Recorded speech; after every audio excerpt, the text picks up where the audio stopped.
बात आज की चैनल के कार्यक्रम आर पार में मैं सुरेंद्र चतुर्वेदी आपका स्वागत करता हूं।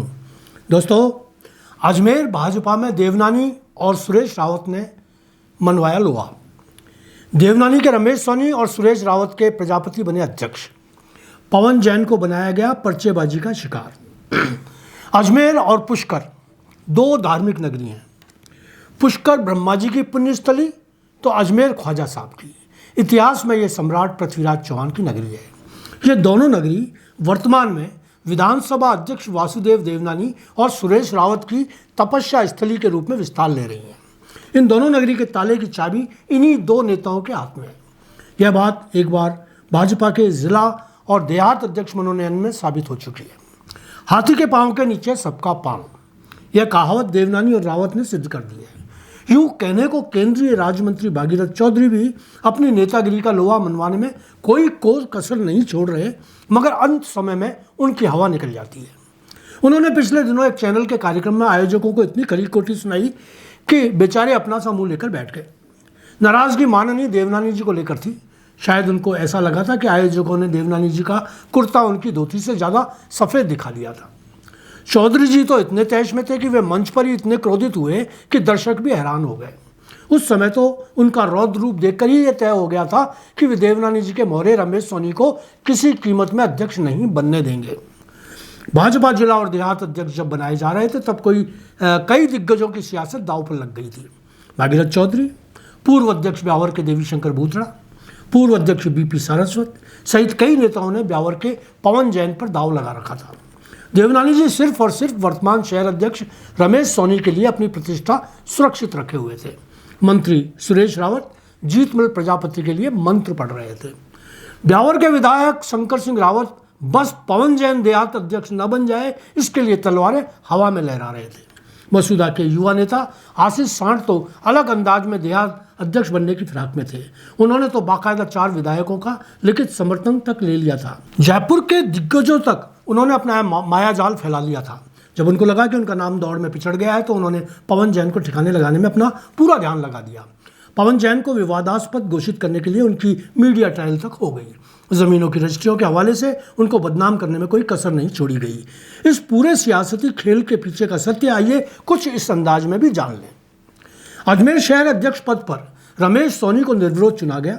शहर अध्यक्ष बनने के लिए भी जो नाम चर्चा में थे उनमें ना दद्दू, न राजेश घाटे, न संपत साकला, न कोई आवेदन करने ही आगे आए।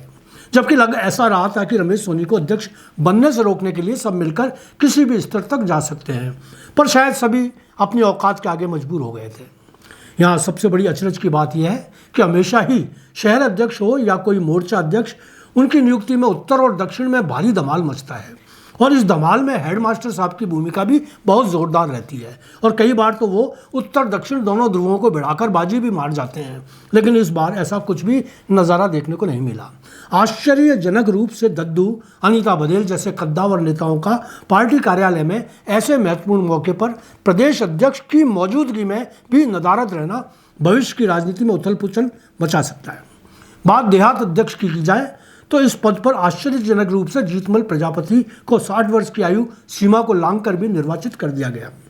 देहात अध्यक्ष के लिए प्रजापति सहित कुल 6 आवेदन पत्र प्राप्त हुए थे। आशीष सांड, पवन जैन, शक्ति सिंह रावत, महेंद्र मजेवला, सुभाष वर्मा में से सबसे मजबूत पवन जैन और आशीष सांड को माना जा रहा था। पवन जैन पूर्व जिलाध्यक्ष देवीशंकर भूतड़ा और पूर्व जिलाध्यक्ष बीपी सारस्वत के दम पर अपनी दावेदारी कर रहे थे और इन दो कद्दावर नेताओं के समर्थन के कारण ही जैन की दावेदारी मजबूत मानी भी जा रही थी।